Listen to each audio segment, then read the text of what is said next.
اصحاب فیل کے 55 دن کے بعد 12 ربیع الاول 571 ہجری ایک ایسا نرالا اور عظمت والا دن ہے کہ اس روز عالم ہستی کے ایجاد کا باعث، گردش لیل و نہار کا مطلوب، خلق آدم کا رمز، کشتی نوح کی حفاظت کا راز، بانی کعبہ کی دعا، ابن مریم کی بشارت کا ظہور ہوا۔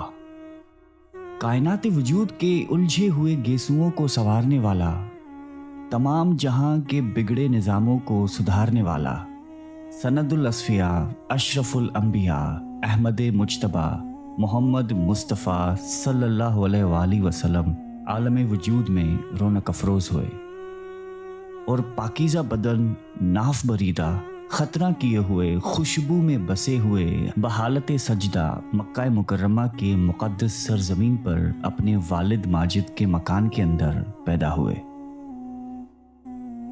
باپ کہاں تھے جو بلائے جاتے، اپنے نونہال کو دیکھ کر نہال ہوتے؟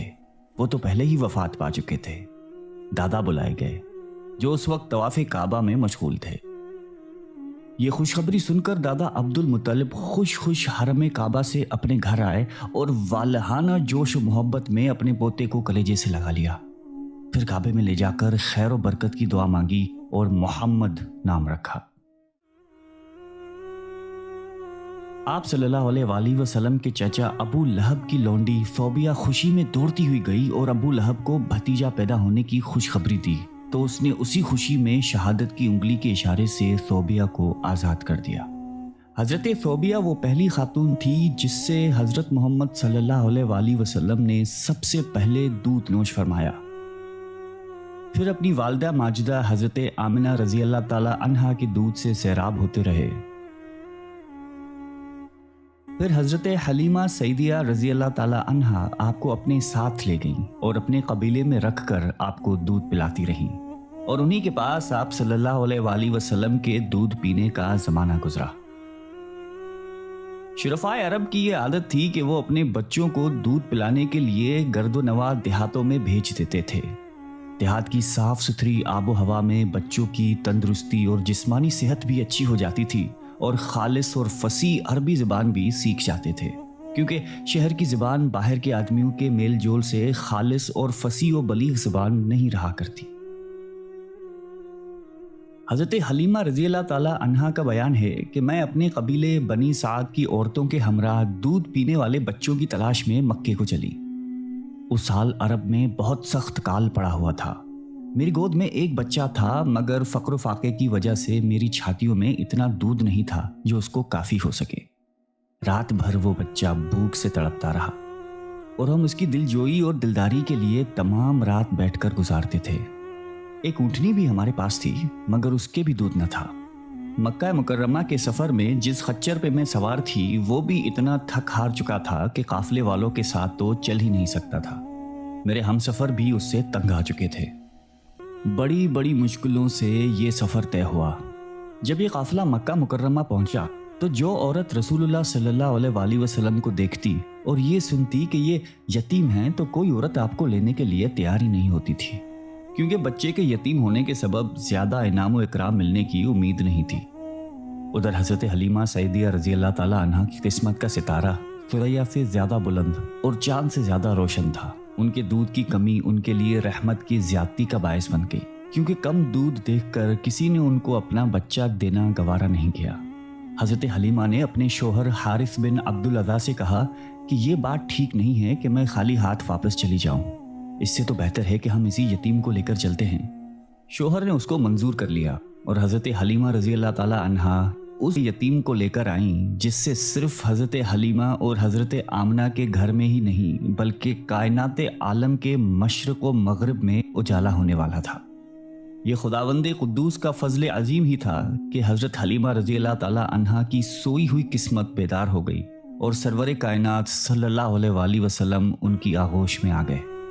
اپنے خیمے میں لا کر جب دودھ پلانے بیٹھی تو باران رحمت کی طرح برکات نبوت کا ظہور شروع ہو گیا۔ خدا کی شان دیکھیے کہ حضرت حلیمہ رضی اللہ تعالی عنہا کے چھاتی میں اس قدر دودھ اترا کہ رحمت عالمین صلی اللہ علیہ وآلہ وسلم نے بھی اور ان کے رضائی بھائی نے بھی خوب سیر ہو کر دودھ پیا اور دونوں آرام سے سو گئے۔